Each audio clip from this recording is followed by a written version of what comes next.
கர்த்தருடைய பரிசுத்த நாமத்துக்கு மகிமை உண்டாகட்டும். மீண்டுமாக நாங்கள் ஒரு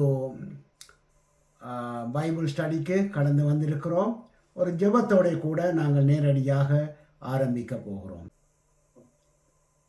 அன்பு விளக்கம் வல்லமை நிறைந்த கர்த்தாவே, உம்மை துதிக்கிறோம், உம்மை ஸ்தோத்தரிக்கிறோம், உம்மை ஆராதிக்கிறோம் கர்த்தாவே.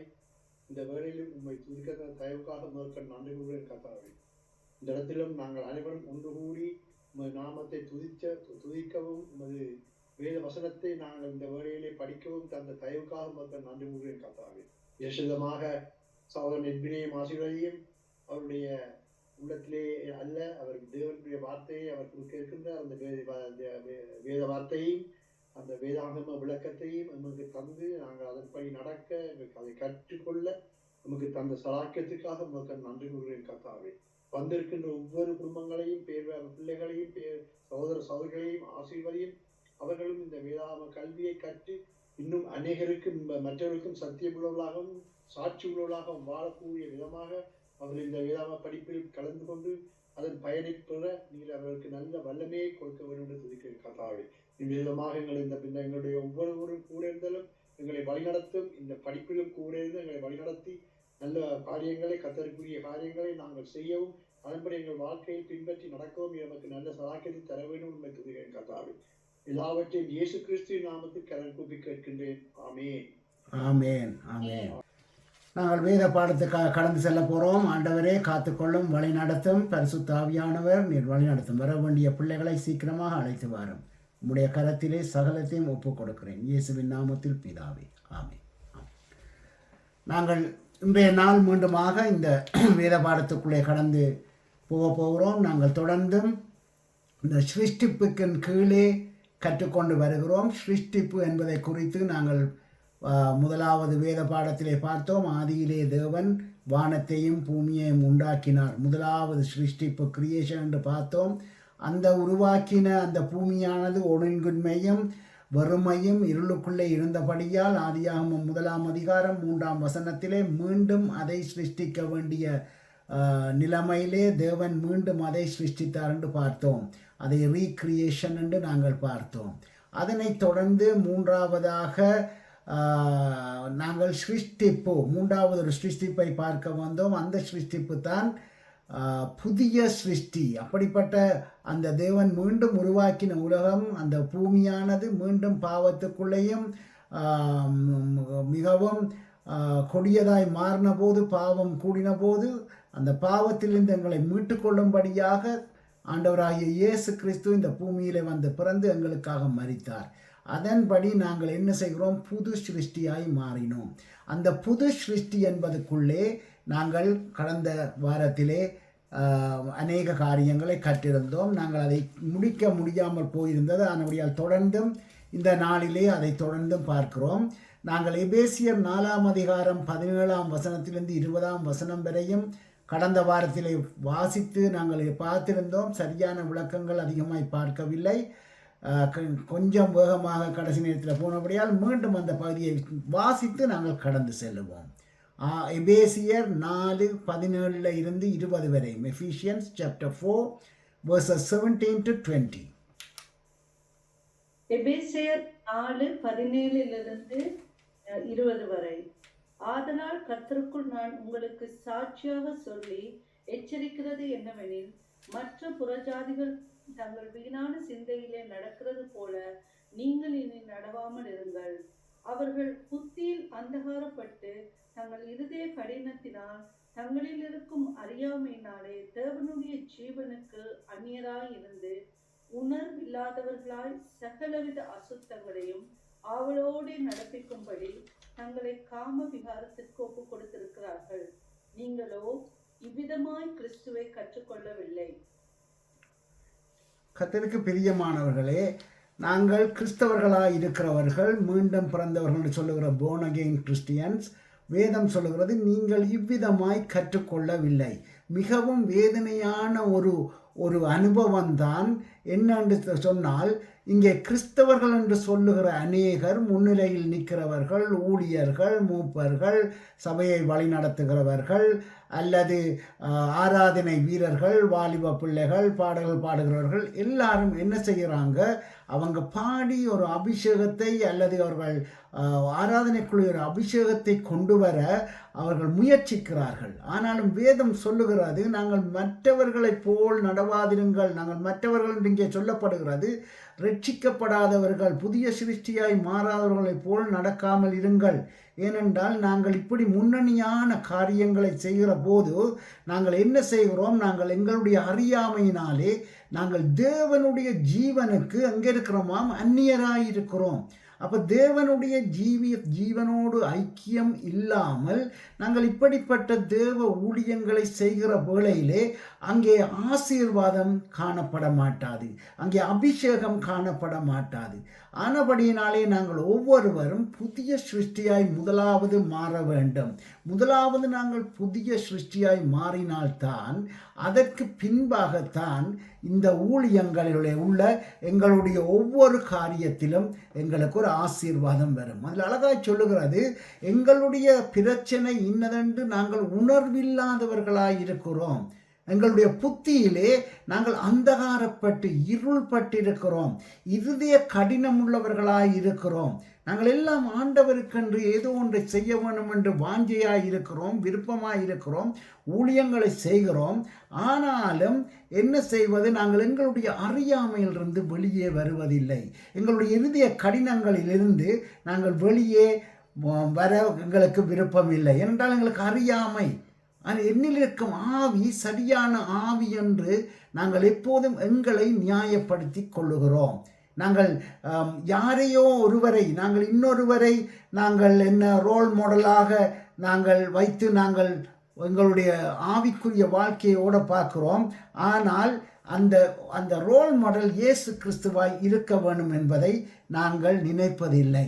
நாங்கள் எப்போதும் அநேக காரியம் இன்றைய நாட்களில் நீங்கள் பார்த்தால் அநேக ஆராதனைகளை அநேகர் வழி நடத்துகிறார்கள்.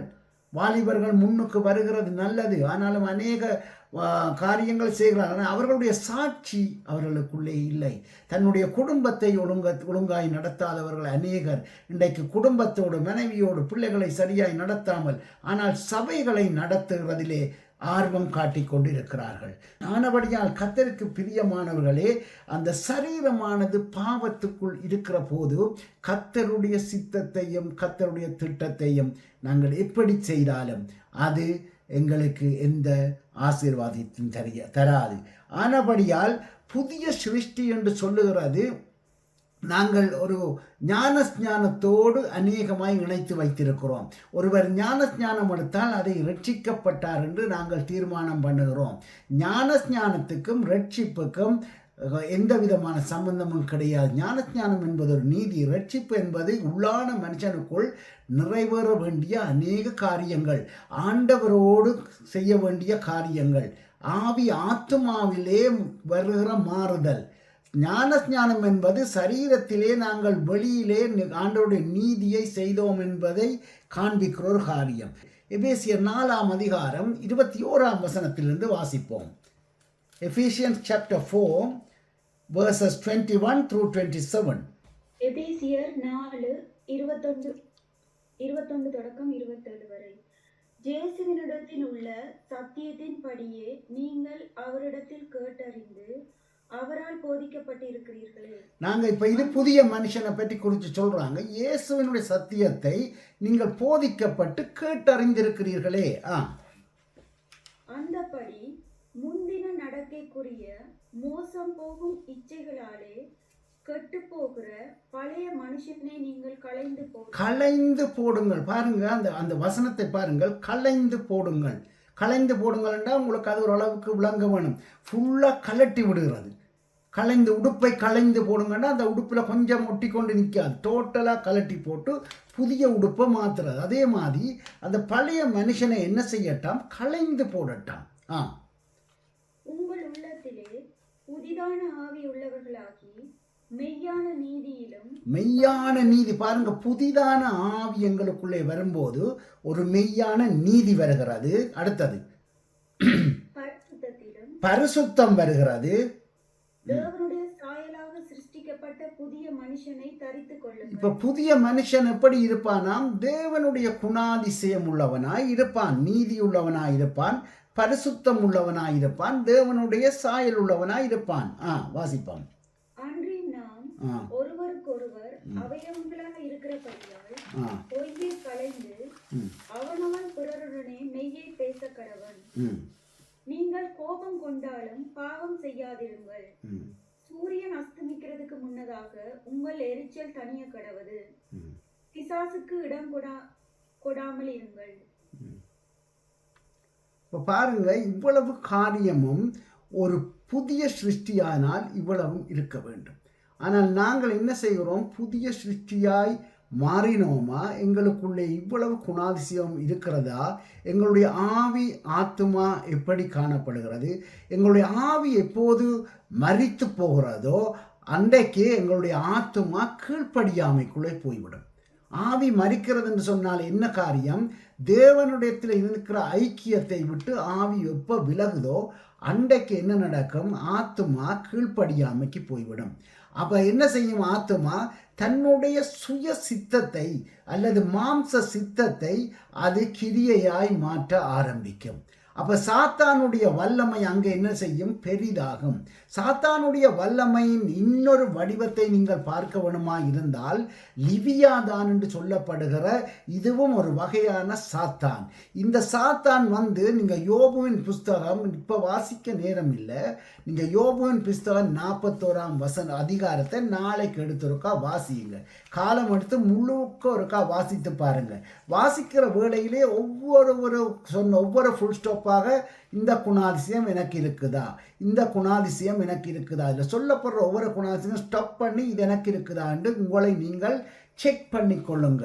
உங்களை நீங்கள் செக் பண்ணி கொண்டு பார்க்கிற வேளையிலே நாங்கள் புதிய சிருஷ்டியாய் மாறிவிட்டோமா அல்லது இன்னும் பழைய மனுஷனாய் இருக்கிறோமா என்பதை நாங்களே என்ன செய்யலாம்? நாங்களே தீர்மானித்து கொள்ளலாம். அந்த 18ஆம் வசனத்துக்கு மேலே நீங்கள் வாசிக்கக்குள்ள அது எவ்வளவு ஒரு கடினமான வசனங்கள், அதில் ஒரு அநேக குணாதிசயங்களை காண்பிக்கிறது.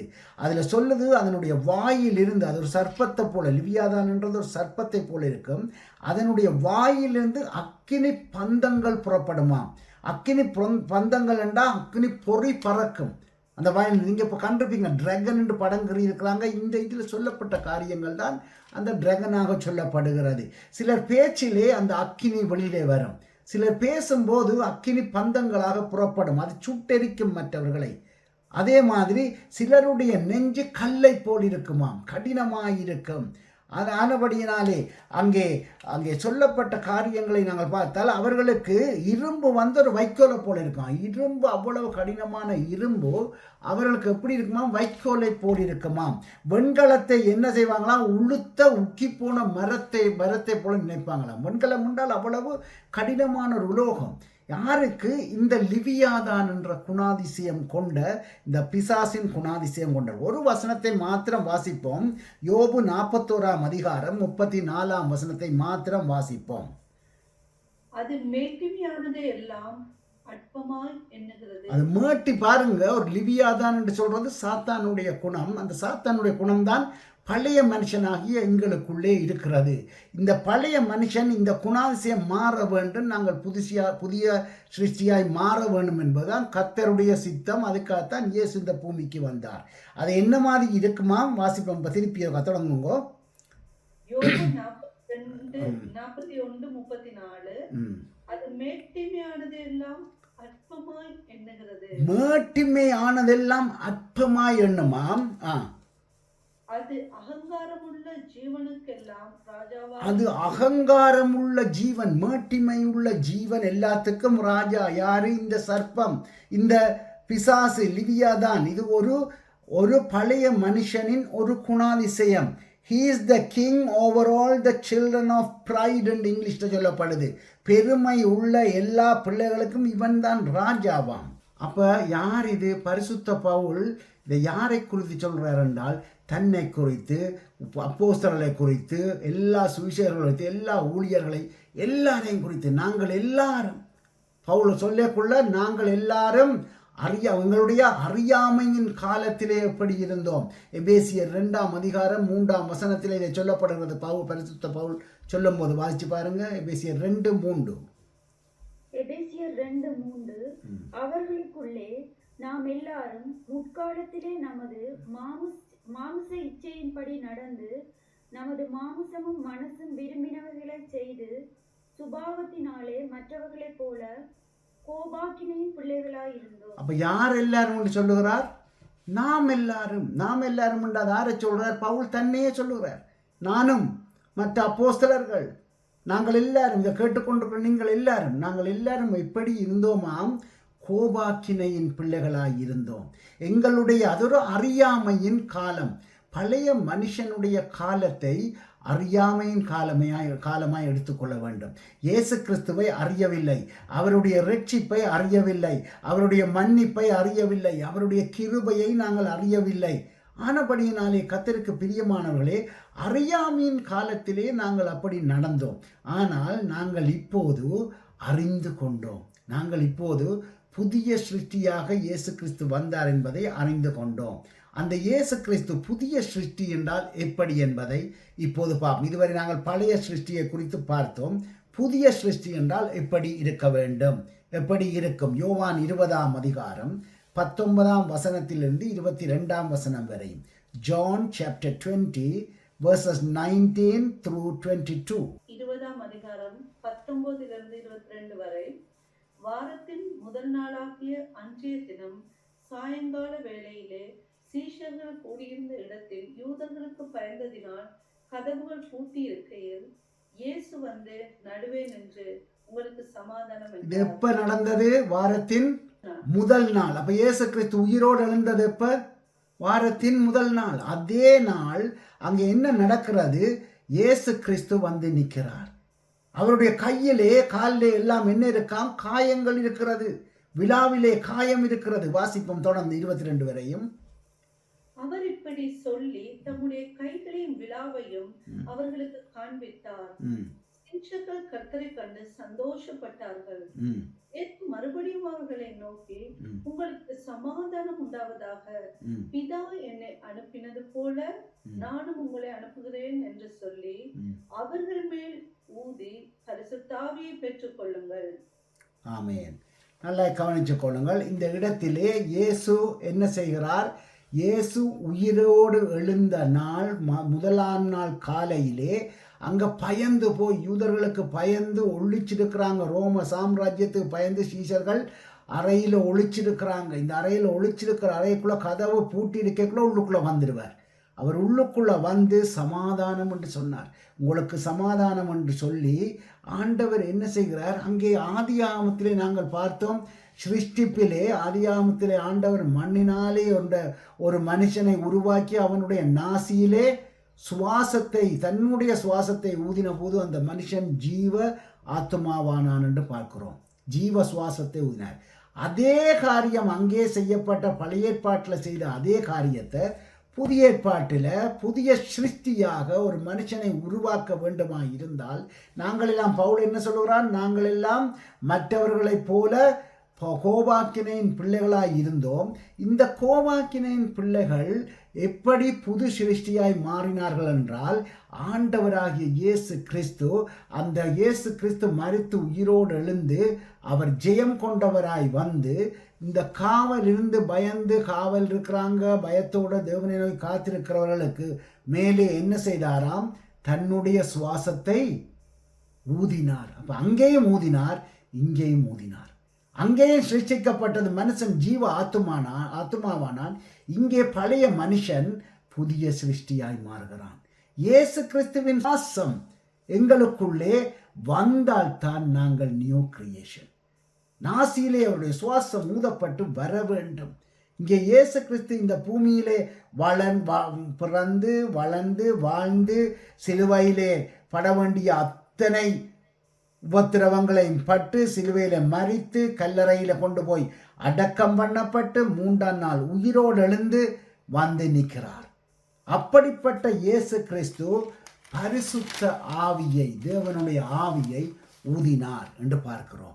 ஆனபடியால் கர்த்தருக்கு பிரியமானவர்களே, அங்கே ஆதியிலே சிருஷ்டிப்பிலேயும் இந்த ஜீவ சுவாசம் இருந்தது. இங்கே புதிய சிருஷ்டிப்பிலேயும் ஜீவ சுவாசம் முக்கியம். எங்களுக்குள்ளே ஒரு புதிய சிருஷ்டியாய் ஒருவன் மாறினார் என்று சொன்னால் அவருடைய சுவாசம் இயேசுவின் சுவாசமாய் இருக்க வேண்டும். அதான் பரிசுத்த பவுல் சொல்லுகிறான், நான் இனிமேல் ஜீவிப்பது நான் அல்ல, எனக்குள்ளே இயேசு வாழ்கிறார். அப்ப இயேசு வாழ்கிறார்ன்றா என்னுடைய சுவாசம் இயேசுவாய் இருக்க வேண்டும். கர்த்தருக்கு பிரியமானவர்களே, ஆனபடியினாலே இந்த இயேசு யார் தெரியுமா? இந்த இயேசுதான் பாவத்தை ஜெயித்தவர். இந்த இயேசுதான் மரணத்தை ஜெயித்தவர். இந்த இயேசுதான் பாதாளத்தை வென்றவர். இந்த இயேசுதான் சாத்தானை ஜெயித்தவர். அவர் எங்களை மீட்கும்படியாக எங்களுக்காக தன்னுடைய சரீரத்தை பிற்க கொடுத்தவர். தன்னுடைய இரத்தத்தை எங்கள் மேல் சிந்தும்படியாக சிலுவையிலே கடைசி துளி இரத்தம் வரையும் அவர் என்ன செய்தவர்? எங்களுக்காக சிந்தினவர். அவருடைய இரத்தத்தினாலே தான் எங்களுடைய பாவங்கள் கழுவப்பட்டது. இப்படிப்பட்ட இயேசு ஊதி அவருடைய சுவாசத்தை அந்த சீஷர்களுக்கு கொடுத்தார். அதே மாதிரி இன்றைக்கு நாங்களும் அவருடைய இந்த இயேசு கிறிஸ்துவின் சுவாசத்தை பெற்றுக்கொள்ள வேண்டும். அதை விட்டுட்டு கண்ட யாரெல்லாம் சிலர் ஊதுறாங்க, இயேசுவை போல மரணத்தை ஜெயித்தாங்களா, பாவத்தை ஜெயித்தாங்களா தெரியாது. ஆனால் இயேசு கிறிஸ்து ஒருவரே மொத்தமாக எல்லாவற்றிலும் ஜெயம் கொண்டவர். இவற்றில் இருந்து ஒரு வெற்றியை பெற்றால்தான் எங்களுக்கு ஜெயம் கிடைக்கும். நாங்கள் அவருடைய சுவாசத்தை பெற்றுக்கொள்ள முடியும். அவருடைய சுவாசம்தான் பரிசுத்தமான சுவாசம். அதுதான் பரிசுத்த ஆவி, ஹோலி ஸ்பிரிட். பரிசுத்த ஆவியின் அபிஷேகத்தை ஏன் பெற வேண்டும் என்றால் அப்போதுதான் நாங்கள் புதிய சிருஷ்டியாக மாறுகிறோம். புதிய சிருஷ்டி என்பது அந்த ஆண்டவரை நேருக்கு நேர் சந்தித்த ஒரு அனுபவம். இயேசுவை நேர நாங்கள் கண்டோம் என்ற ஒரு அனுபவம். பரிசுத்த ஆவியை பெற்றுக்கொண்டவர்களுக்கு அந்த அனுபவம் வரும். இயேசு கிறிஸ்துவின் பிரசன்னத்துக்குள்ளே இருந்தவர்களாயிருக்கும். அவருடைய அந்த சமூகத்துக்குள்ளே இருந்தவர்களாய் இவர்கள் இருப்பார்கள்.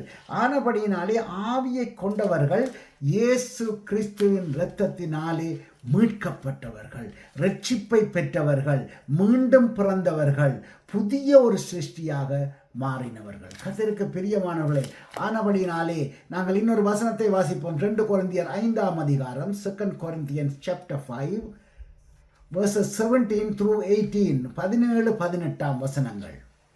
2 கொரிந்தியர் 5:17 தொடக்கம் 18. இப்படி இருக்க ஒருவன் கிறிஸ்துவுக்குள் இருந்தால் புது சிருஷ்டியா இருக்கிறான். ஒருவன் கிறிஸ்துவுக்குள் இருந்தால், நல்லா கவனிங்க, இந்த வசனத்துல அர்த்தம் என்ன? ஒருவன் கிறிஸ்துவுக்குள் இருந்தால் அல்லது கிறிஸ்து அவனுக்குள் இருந்தால் அவன் புதிய சிருஷ்டியாய் மாறுகிறான். அதுக்கு டிரெக்ட் அர்த்தம் இயேசு கிறிஸ்து எங்களுக்குள் இருந்தால் அவருடைய சுவாசம்தான் வெளியே வரும். அதுதான் அதனுடைய அர்த்தம். அவருடைய ஜீவ சுவாசம் எங்களுக்குள்ளே காணப்படும். அப்ப பழையவைகள் ஒளிந்து போனால்தான் இந்த பாவமான சரீரம், பழையவைகளை வைத்திருந்த சரீரம், கல்லான இருதயம், கடினமான நெஞ்சு எல்லாம் உள்ள இந்த சரீரம் என்னவாய் மாற வேண்டுமாம்? இயேசு கிறிஸ்துவின் அவர் வாசம் பண்ணும் ஆலயமாய் மாற வேண்டும். ஆலயமாய் மாறினால்தான் நாங்கள் புதிதாக வருகிறோம். அப்படி இயேசுவின் ஆலயமாய் மாற வேண்டுமாய் இருந்தால் பழையவைகள் ஒளிந்து போயின. வாசிங்க. எல்லாம் புதிதாய். அப்ப எல்லாம் புதிதாய் இருக்க வேண்டும். பரிசுத்த ஆவி ஒருவருக்குள்ளே வந்தென்று சொன்னால், பரிசுத்த ஆவி ஒருவருக்குள்ளே வாசம் பண்ணுகிறார் என்றால் அதனுடைய அர்த்தம் என்ன? எல்லாம் புதிதாய் இருக்க வேண்டும். இன்றைக்கு அப்படி இருக்கிறதா? எங்களுக்குள்ளே பரிசுத்த ஆவி இருக்கிறது என்று சொல்லுகிறோம். அந்நிய பாஷையின் வரங்களை பெற்றிருக்கிறோம். எங்களை நாங்கள் ஆராய்ந்து பார்க்கலாமா இல்லையா? யோசிச்சு பாருங்க. எங்களை நாங்கள் ஆராய்ந்து பார்க்கலாம். எங்களுக்குள்ளே எல்லாம் புதிதாகினதா? இவை அனைத்தும் தேவனால் உண்டானதா? ஒரு சிலர் தாங்களே தங்களுக்கு பரிசுத்த ஆவியை வர வச்சு கொண்டிருக்கிறாங்க.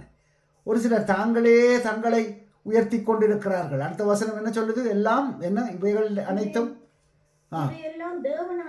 தேவனாலே உண்டாக வேண்டும், எங்களால் அல்ல. நாங்கள் பிரயாசப்பட வேண்டும், நாங்கள் ஒப்பு கொடுக்க வேண்டும். அதுல வித்தியாசம் இல்லை.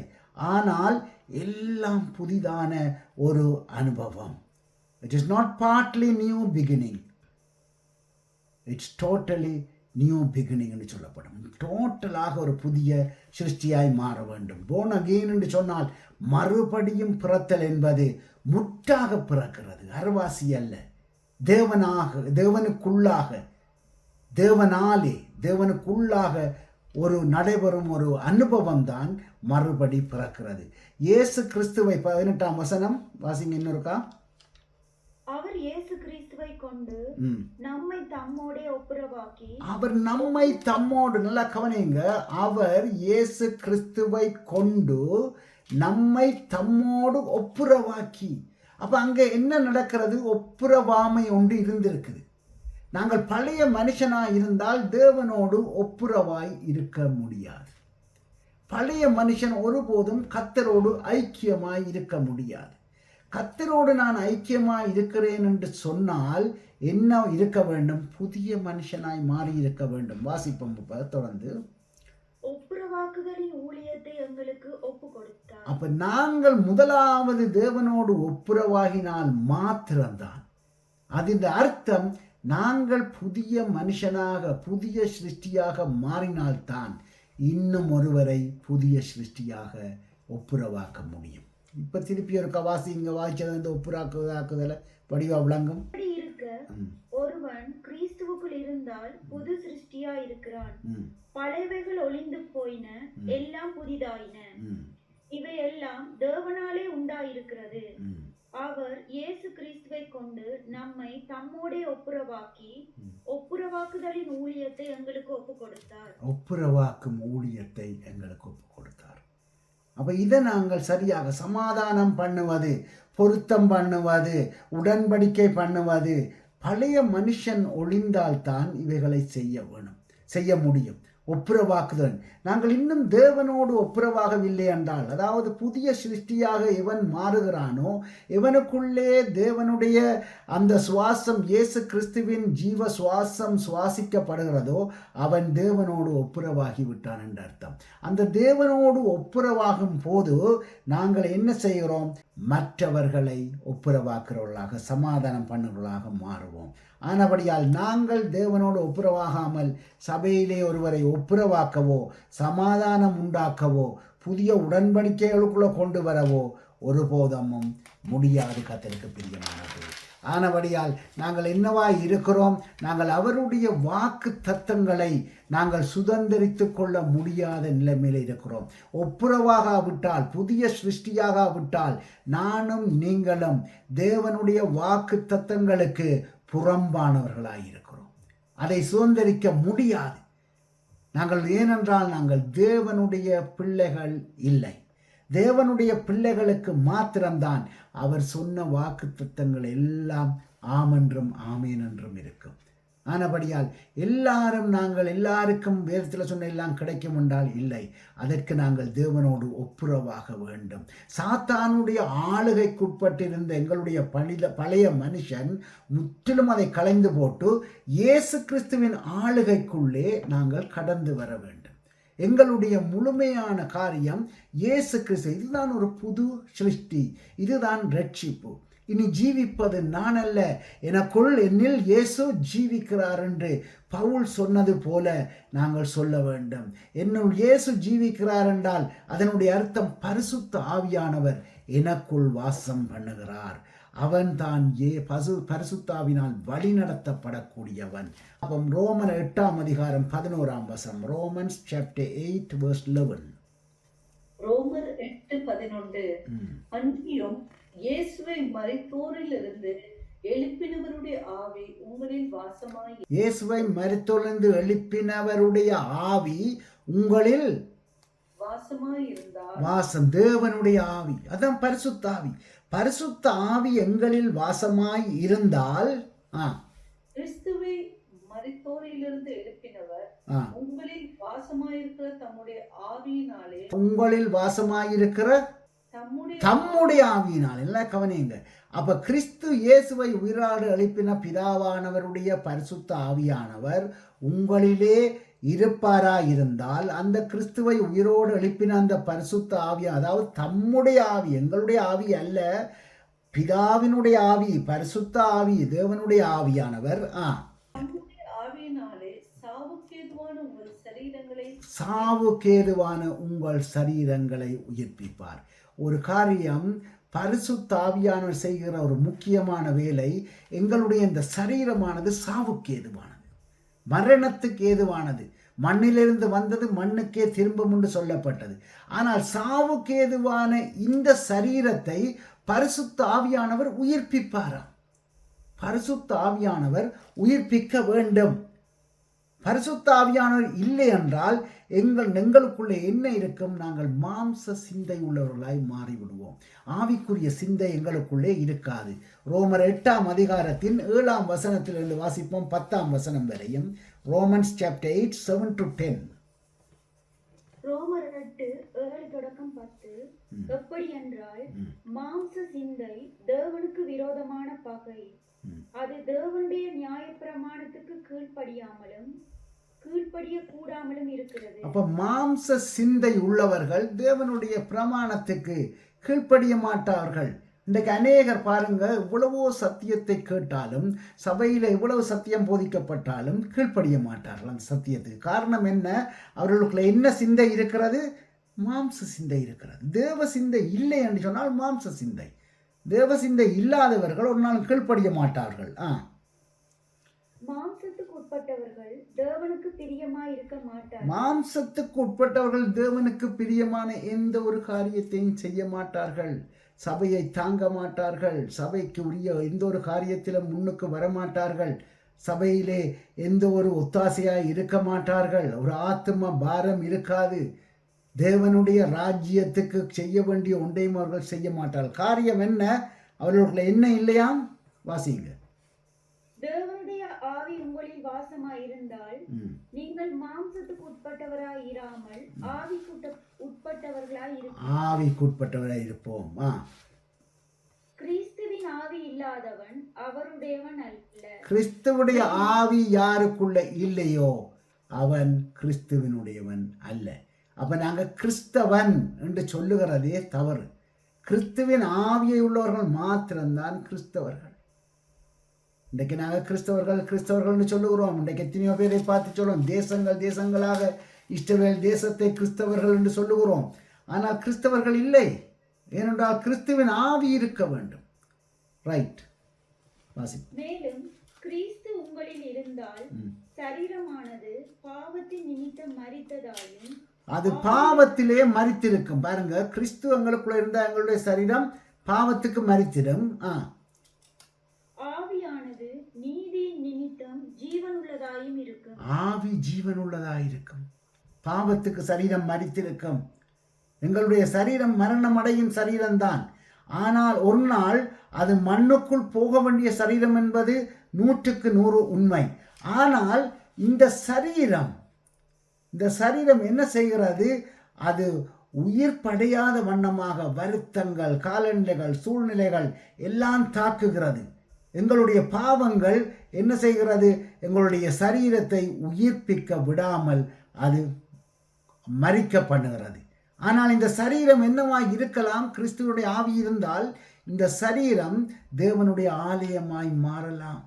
தேவனுடைய ஆலயமாய் நாங்கள் மாறுவோமாய் இருந்தால் அதே சரீரத்துக்கு கர்த்தர் நியமித்த ஆயுசை கர்த்தர் கட்டளையிடுவார். அந்த ஆயுசு நிறைவாய் கொடுப்பார். ஏனென்றால் அது கிறிஸ்து தேவன் வாசம் பண்ணும் ஆலயம். ஆனால் பாவம் மரிக்கும் சரீரமாய் இருந்தால் அதை கர்த்தர் ஆசீர்வதிக்க போவதில்லை. அது எப்போ மரிக்கும் என்றே தெரியாது அந்த சரீரம். யாத்திராகமம் 23ஆம் அதிகாரம் முழுவதையும் நீங்கள் எடுத்து வாசித்து பாருங்க. அதை நீங்கள் எடுத்து வாசித்து பார்த்தீங்கன்னா அதனுடைய காரியங்கள் விளங்கும். அதனால் கட்டாயம் வாசிக்க வேண்டும். நான் முதல் சொன்ன இந்த யோபு 41ஆம் அதிகாரத்தை வாசிங்க. யாத்திராகமம் 23ஆம் அதிகாரம் எழுதி வைத்து நீங்கள் வாசியுங்க இதை. ஏனென்றால் இந்த அதிகாரத்தில் ஒருவன் செய்யக்கூடாத அத்தனை காரியங்களும் அதில் சொல்லப்பட்டிருக்கிறது. இதை வாசிக்கும் போது எங்களுடைய உள்ளம் எங்களை குற்ற மனசாட்சி உள்ளவர்களாய் தீர்க்கும். நாங்கள் செய்கிற தவறுகள் இருந்தால் அதை காட்டிக்கொண்டே வரும். ஆனால் அது பெரிய அதிகாரமாக இருக்கிறபடியால் நீங்கள் அதை வாசிங்க. ஆனால் 1-2 வசனங்களை மாத்திரம் இப்போ வாசிக்க போகிறோம். யாத்திராகமம் 23:24 இருந்து 27 வரையும். Exodus chapter 23 verses 24 through 27. நீ அவர்களுடைய தேவர்களை பணிந்து கொள்ளாமலும் ம். சேவியாமலும் அவர்கள் செய்கையின்படி செய்யாமலும் அவர்களை நிர்மூலம் பண்ணி அவர்களுடைய சிலைகளை உடைத்து போடுவாயாக. உங்கள் தேவனாகிய கர்த்தரையே சேவிக்க கடவீர்கள். அவர் உன் அப்பத்தையும் உன் தண்ணீரையும் ஆசீர்வதிப்பார். வியாதியை உன்னிலிருந்து விலக்குவேன். பாருங்க, ஒருவன் தேவனை நாங்கள் மாத்திரம் ஆராதித்தால், கர்த்தரை கீழ்ப்படிந்திருந்தால் என்ன செய்வாராம்? வியாதிகளை உன்னிலிருந்து விலக்குவேன். விலக்குவார். கற்பம் விடுகிறதும் மலடும் உன் தேசத்தில் இருப்பதில்லை. உன் ஆயுசு நாட்களை உன் ஆயுசு நாட்களை கூப்பிடுவார். பாருங்க, கர்த்தரை சேவிக்கிற மனுஷனுக்கு ஆயுசு நாட்கள் கூட்டப்படுகிறது. அப்ப கர்த்தரை நாங்கள் புது சிருஷ்டியாய் மாறும்போது பெரிய ஒரு ஆசீர்வாதம். இந்த பூமியிலும் கர்த்தரங்களை ஆயுசு நீட்டி தருகிறார். பூரண ஒரு ஆயுசை தந்து எங்களை மறிக்க பண்ணுவார். இதை செய்வது எமக்குள் வாசம் பண்ணுகிற பரிசுத்த ஆவியானவர். பரிசுத்த ஆவியானவர் தான் இதை செய்கிறார். ஒரு பூரண ஆசீர்வாதத்தை காண முதல் நாங்கள் மறிப்பதில்லை. அந்த ஆவி எங்களுக்குள்ளே வாசம் பண்ண வேண்டும். ஆத்துமாவிலே தேவனோடு கூட ஒப்புரவாக வேண்டும். அப்போது சரீரம் என்ன செய்யுமாம்? நீண்ட ஆயுசை காணும். இதுதான் புதிய சிருஷ்டி. கர்த்தருக்கு பிரியமானவர்களே. அடுத்ததாக நாங்கள் பார்க்கிறோம் ரோமர் 10:9 ரோமன்ஸ் சாப்டர் 10:9. இங்கே பரிசுத்த பவுல் பழைய ஏற்பாட்டு ரட்சிப்புக்கும் புதிய ஏற்பாட்டு ரட்சிப்புக்கும் ஒரு காரியத்தை காண்பிக்கிறார். வாசியுங்க. ரோமன் 10:9 என்னவென்றால், கர்த்தராகிய இயேசுவை நீ உன் வாயினாலே அறிக்கையிட்டு தேவன் அவரை மரித்தோரிலிருந்து எழுப்பினார் என்று உன் இருதயத்திலே விசுவாசித்தால் ரட்சிக்கப்படுவார். அப்ப ரட்சிக்கப்படுகிறது என்ன செய்ய வேணுமாம்? வாயினாலே அறிக்கையிட வேணும், இருதயத்திலே விசுவாசிக்க வேண்டும்.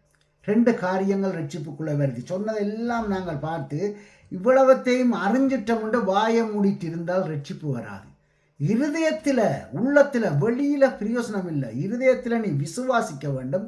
நீ விசுவாசித்ததை வெளியில வாயினாலே சொல்ல வேண்டும். எதை விசுவாசித்தார்? ஆண்டவராய் இயேசு கிறிஸ்து சிலுவையிலே இரத்தம் சிந்தி மரித்து 3ஆம் நாள் உயிரோடு எழும்பினார்.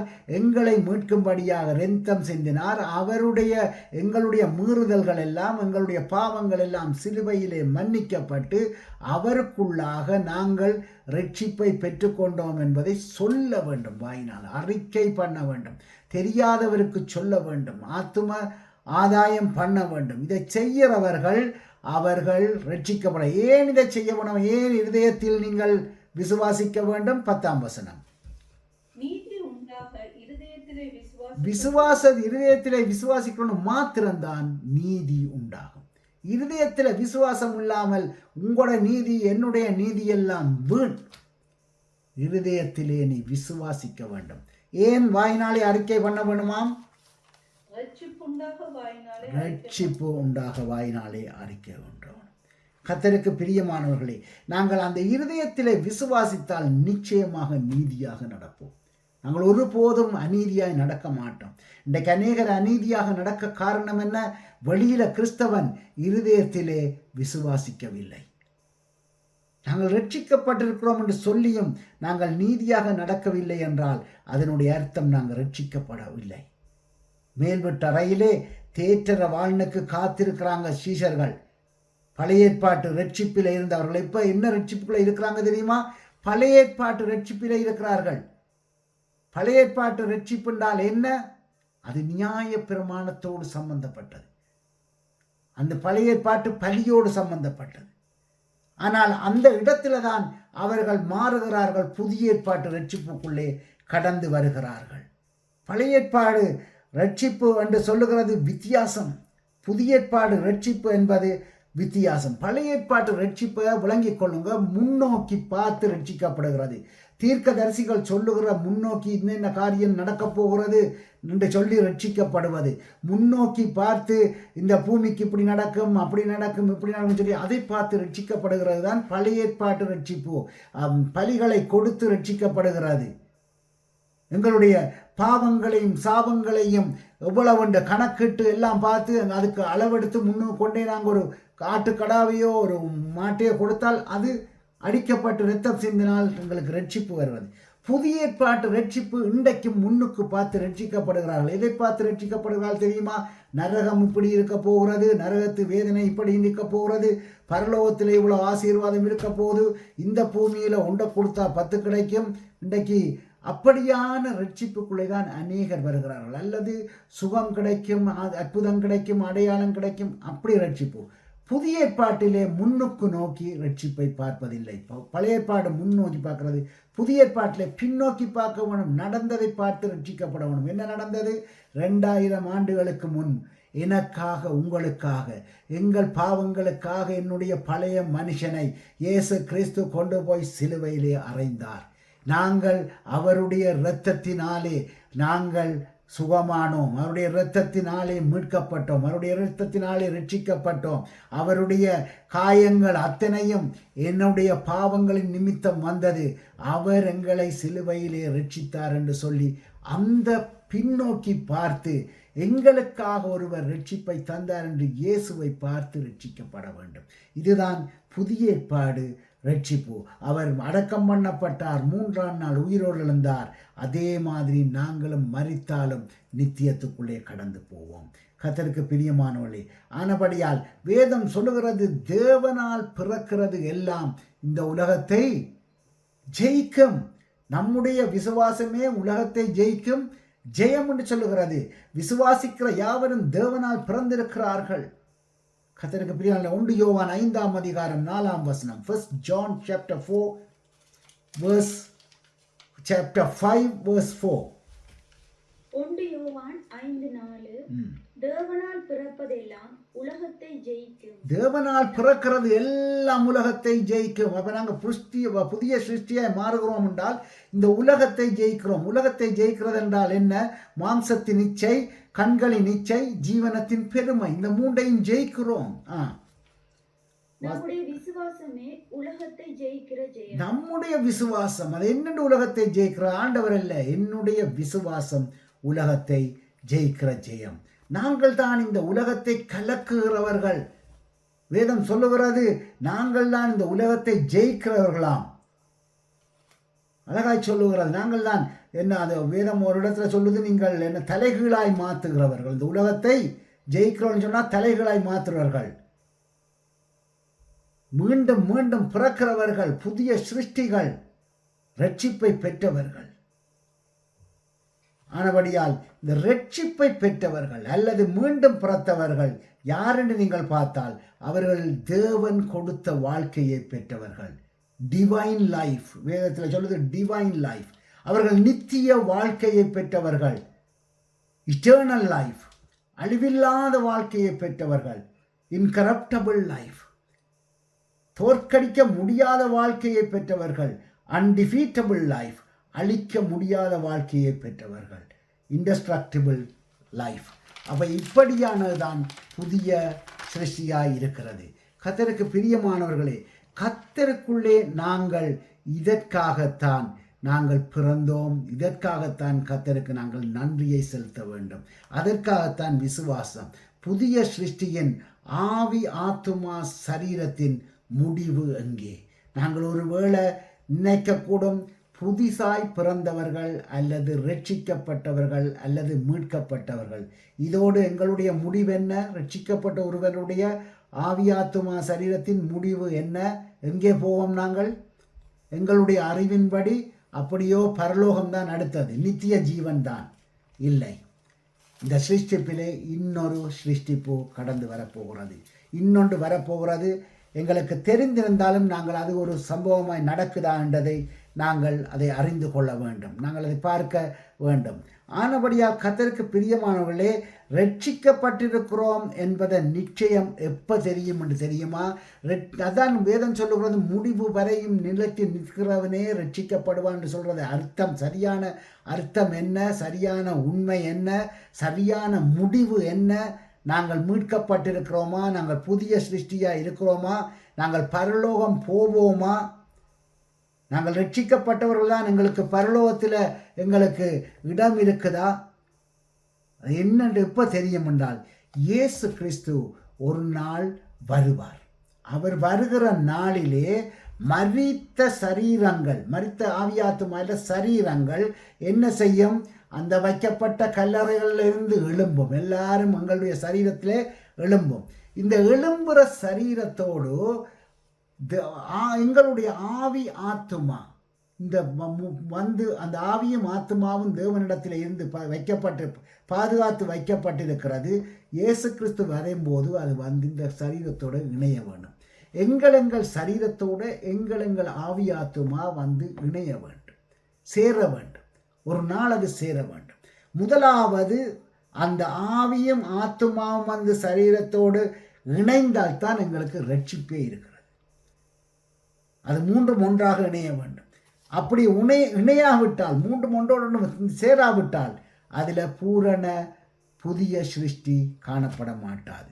இதை நீங்கள் இன்னும் அழகாக இந்த ஒன்றாக சேருவதை இன்னும் ஒரு சப்ஜெக்டுக்குள்ளே, இன்னொரு சிருஷ்டிப்புக்குள்ளே நான் கொண்டு வர வாஞ்சிக்கிறேன். நேரம் இருக்கிறபடியால் நாங்கள் தொடர்ந்து அதை பார்க்க போகிறோம். மரித்தோரில் இருந்து உயிரோடு எழுந்திருக்கிறது. பிலிப்பியர் 3ஆம் அதிகாரம். நான் இந்த வசனம் உங்களுக்கு தரையில் நினைக்கிறேன். பிலிப்பியர் 3:8-11 வரையும் தந்திருக்கிறேன்னா வாசிங்க. 8-11 வரை. அது மாத்திரமல்ல, என் கர்த்தராகிய இயேசு கிறிஸ்து அறிகிற அறிவின் மேன்மைக்காக எல்லாவற்றையும் நஷ்டம் என்று எண்ணிக்கொண்டிருக்கிறேன். அப்ப என்ன சொல்லுகிறார் இவர்? பவுல் சொல்லுகிறார், எல்லாவற்றையும் நஷ்டம். என்ன எல்லாத்தையும் நஷ்டம் என்று சொன்னால், இந்த உலகத்துக்குரிய அத்தனையும் நஷ்டம். இன்றைக்கு நாங்கள் நினைக்கிற படிப்பு, பட்டம், அந்தஸ்து, வீடு, செல்வம், செல்வாக்கு எல்லாத்தையும் அவன் ரோமருடைய நேஷனாலிட்டி வச்சிருந்தான். அவன் ரோமருடைய சாம்ராஜ்யத்தில் பெரியோருவனாய் இருந்தான். பவுல் சவுலாய் இருக்கும்போது எல்லாத்தையும் நஷ்டம் எண்ணினேன். வாசிங்க. அது மாத்திரமல்ல, என் கர்த்தராகிய இயேசு கிறிஸ்துவை அறிகிற அறிவின் மேன்மைக்காக எல்லாவற்றையும் நஷ்டம் என்று எண்ணிக்கொண்டிருக்கிறேன். நான் கிறிஸ்துவை ஆதாயப்படுத்திக் கொள்ளும்படிக்கு நியாயப்பிரமாணத்தினால் வருகிற சுயநீதி உடையவனாய் இருக்காமல் கிறிஸ்துவை பற்றும் விசுவாசத்தினால் வருகிறதும் விசுவாசம் மூலமாய் தேவனால் உண்டாயிருக்கிறதுமான நீதி உடையவனாய் இருந்து கிறிஸ்துவுக்குள் இருக்கின்றவன் என்று காணப்படும்படிக்கும் இப்படி நான் அவரை போதும். அப்ப அதுதான் நியூ கிரியேஷன் முடிவு. இந்த புதிய சிருஷ்டியின் முடிவு. இப்போ பவுல் சொன்ன மாதிரி இவ்வளவும் இருக்க வேண்டும். இவ்வளவும் இருந்தால்தான் ஒரு புதியது. இப்போ என்ன நடக்கிறது? இவ்வளவும் பவுலுக்கு இருக்குது. எல்லாத்தையும் நஷ்டமும் குப்பையும் என்று எல்லாத்தையும் விட்டுட்டார். எல்லாத்தையும் அற்பமாய் எண்ணினார். நீதி எல்லாத்தையும் கொண்டு வந்து விட்டார். இப்போ 20ஆம் வசனத்திலிருந்து வாசிப்போம்.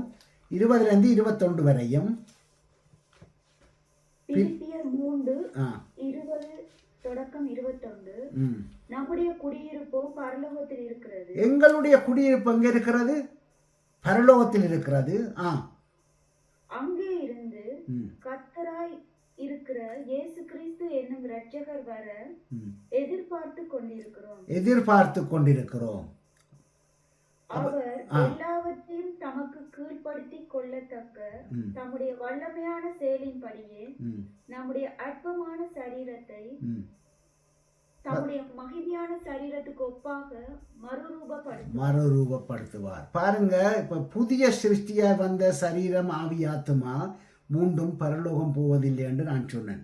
அப்போ 4 விதமான 4வது சிருஷ்டிப்புக்கு வந்திருக்கிறோம். முதலாவது ஆதியிலே ஒரு சிருஷ்டிப்பு, 2வது ரீக்ரியேஷன், மீண்டும் சிருஷ்டித்தது, 3வது பார்த்தோம் புதிய சிருஷ்டிப்பு. இப்போ 4வது என்னென்றால் 4வது மறுரூபப்படுத்துவது. அது ஒரு சிருஷ்டிப்பு. எல்லாரும் மறுரூபப்பட வேணும். டிரான்ஸ்ஃபர்மேஷன் என்று சொல்லப்படுது இங்கிலீஷில். நாங்கள் இந்த புதிய சிருஷ்டியாய் இருக்கிறவர்கள் மாத்திரம் இயேசு கிறிஸ்து வரும்போது மறுரூபம் அடைய வேண்டும். நான் இப்போ சொன்னேன், மரித்த சரீரத்திலே ஆவியாத்துமா வந்து இணைய வேண்டும். ரீயுனைட்டட். அப்போ வந்து இணைய வேண்டும். இது இணைந்த போது நாங்களாகத்தான் இருப்போம். ஆனால் இந்த சரீரம் இருக்காது. அது ஒரு ஆவிக்குரிய சரீரமாய் இருக்கும். மறுரூபத்துக்குரிய சரீரம் வேறு. இயேசு கிறிஸ்து அந்த கதவு பூட்டப்பட்ட அறைக்குள்ளே போனார். கதவு திறக்கையில் சிவருக்குள்ளால தான் அவர் போயிருக்கிறார். அந்த சரீரம் எங்கேயும் போகும், எங்கேயும் மூவ் பண்ணும். ஏனென்றால் அந்த சரீரம் சதையினாலான இப்படியான சரீரமாய் இருக்காது. அந்த ஆவி ஆத்மா சரீரம் இப்படி காணப்பட மாட்டாது. கர்த்தருக்கு பிரியமானவர்களே, இந்த மறுரூபம் அடைந்தால் மாத்திரம்தான் நாங்கள் இயேசு கிறிஸ்து மத்திய வானத்திலே வரும்போது அந்த ரப்சர் என்று சொல்லப்படுகிற அந்த ரகசிய வருகையிலே எங்களால் மத்திய வானத்துக்கு போக முடியும், பறக்க முடியும். இந்த சரீரத்தோடு மேலே போக முடியாது. இப்போ பரலோகத்தில் நாங்கள் போனால் பிறகு நீங்கள் நல்லா கவனிச்சிங்கன்னா பரலோகத்தில் வந்து எங்களை அடையாளம் காண முடியும். எங்களை ஒவ்வொருவரையும் இன்னார் இன்னார் இன்னார் என்று அடையாளம் காண முடியும். வேதத்தில் ஆபிரகாமை கண்டது இருக்கிறது. ஆபிரகாமின் மடியை கண்டான் லாசரு, ஆபிரகாமின் மடியில் இருக்கிறதை கண்ட கதையை நாங்கள் பார்த்தோம். அதே மாதிரி கர்த்தருக்கு பிரியமானவர்களே, அடையாளம் காணலாம். அதே நேரத்தில் இதே சரீரம் இருக்காது. அந்த மகிமையான சரீரம் என்றபடியால் ஆய்வாளர்கள் சொல்லுகிறார்கள் அந்த சரீரம் வித்தியாசமாய் இருக்கும். இந்த ஆவிக்குரிய சரீரத்திலே சின்ன மாறுதல்கள் வரும். என்னவாய் இருக்கும் என்றால் எங்கள் குறைவுகள் நிறைவாகும் என்று சொல்லப்படுது. இப்போ எங்களுக்கு ஒருவேளை ஏதாவது ஒரு கால், ஒரு கால் எங்களுக்கு ஒரு காலோடு இருக்கிறோம், ஒரு முழங்காலோட கால் இல்லைண்டா ஒரு அங்கே நான் நிற்கிறேன் போயக்குள்ள அது மாறும். ஒரு பூரண சரீரம் இருக்கும். ஒரு கை வளம் இல்லாத ஆக்களுக்கு கை பூரண கை இருக்கும், கண் தெரியாத அளவுக்கு அப்படி அந்த குறைவுகள் இருக்காது. அதான் மகிமையான சரீரம். அங்கே போகிற போது மகிமையான சரீரம் ஒரு வேளை அதை உடனே ஐடென்டிஃபை பண்ண முடியாமல் இருக்கக்கூடும். எம்மாவூருக்கு 2 சீஷர் போயக்குள்ள இயேசு கிறிஸ்து கூட போகிறார். இயேசு கிறிஸ்து கதைத்து கொண்டு போனார். ஆனால் இவங்க கண்டுபிடிக்கல இந்த 2 பேரும். அதில் அர்த்தம் என்ன? இயேசு கிறிஸ்து மகிமையான சரீரத்திலே போய் கொண்டிருந்தார். ஆனபடியால் அங்கே ஒரு வித்தியாசம் இருந்தது. அப்போ சிருஷ்டிப்பிலே நாங்கள் புதிய சிருஷ்டியாய் மாறினால் போதாது. ரட்சிப்பு எங்கே முடிவடையும் என்றால் எங்களுடைய ஆவி ஆத்மா சரீரம் மறுரூபம் அடைகிற இடத்தோடு மறுரூபம் அடைய வேண்டும். மறுரூபம் அடைய வேணுமா இருந்தால் இந்த புதிய சிருஷ்டிக்கு சில குவாலிட்டி இருக்க வேண்டும். அந்த குவாலிட்டி இல்லையா எங்களுடைய சரீரம் மறுரூபம் அடைய மாட்டாது. அப்போ அந்த குவாலிட்டி என்னன்றதை தான் நாங்கள் கற்றுக்கொண்டு வரோம். புதிய சிருஷ்டியை வந்து உயிர்த்தெழுகிற அண்டோட புதிய சிருஷ்டி என்பவர் முடிவடையார். அதோட எங்களுக்கு டிரான்ஸ்ஃபர்மேஷன் என்ன எங்களுக்கு வருகிறது, மறுரூபம் அடைகிற ஒரு சரீரமாய் மாறுகிறது.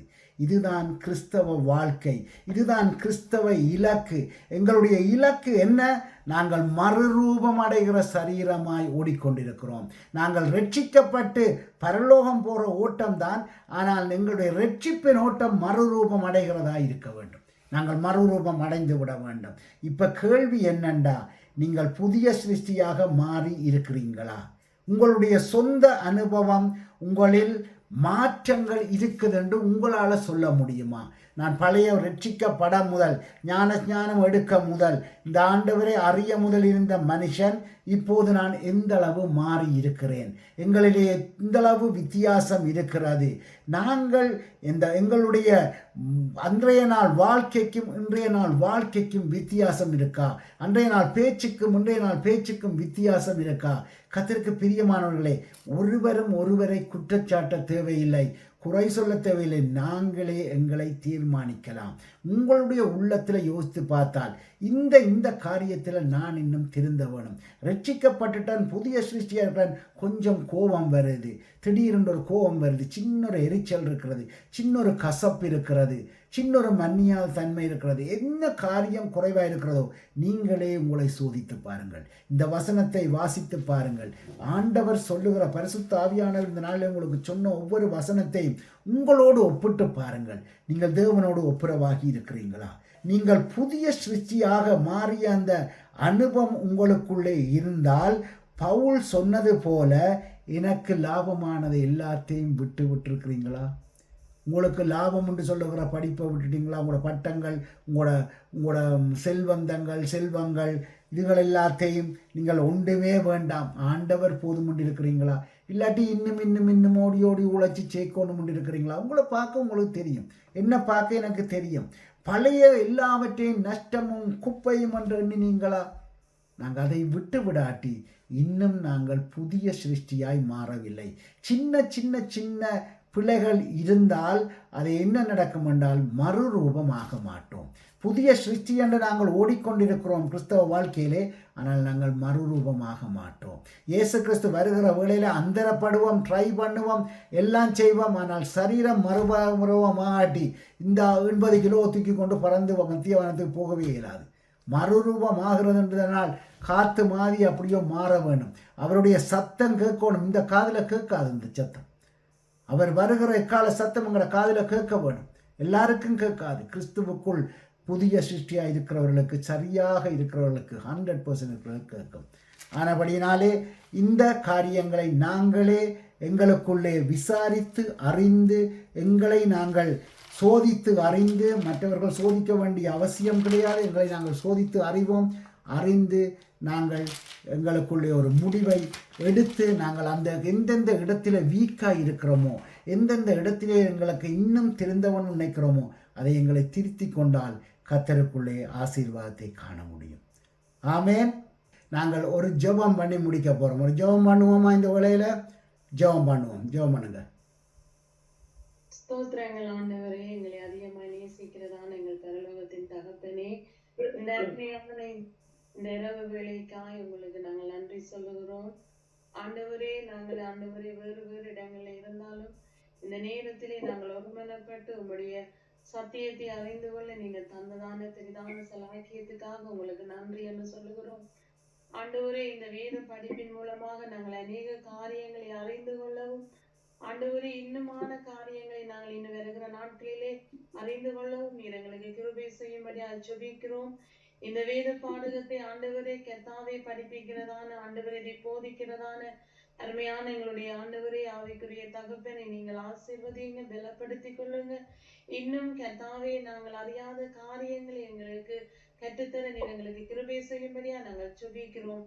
ஆண்டவரே, இன்றைய நாளிலே இந்த சிருஷ்டிப்பை குறித்து நாங்கள் அறிந்து கொண்டோம். ஆண்டவரே, அதற்காக உங்களுக்கு நன்றி தகப்பனே. அது மாத்திரமல்ல, இந்த இரவு வேளையிலும் உம்முடைய சமூகத்தில் கூடி வந்த ஒவ்வொருவரையும் நீங்கள் ஆசீர்வதிங்க. இது பிரயோஜனம் உள்ளதாகவும் ஒரு ஆசீர்வாதம் உள்ளதாகவும் நீங்கள் ஆண்டவரே அவர்களுக்கு கொடுக்கும்படியா நாங்கள் ஜெபிக்கிறோம். வருகிற புதன்கிழமை மறுபடியும் தடைகள் இல்லாமல் எல்லாரும் ஒன்று கூடி மறுபடியும் இந்த வேத பாடத்தை நாங்கள் கற்றுக்கொள்ள நீர் எங்களுக்கு கிருபை செய்ய வேண்டும்.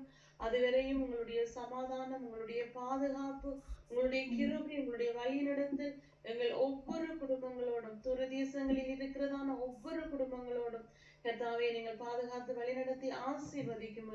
இந்த இரவு வழியும் உடைய கருத்துக்கள் ஒப்பு கொடுக்கிறோம். எல்லாருக்கும் சுக பல ஆரோக்கியத்தை கொடுத்து ஆசீர்வதிக்கும்படியா இயேசுவின் நாமத்தில் ஜெபிக்கிறோம் எங்கள் ஜீவனுள்ள நல்ல பிதாவே.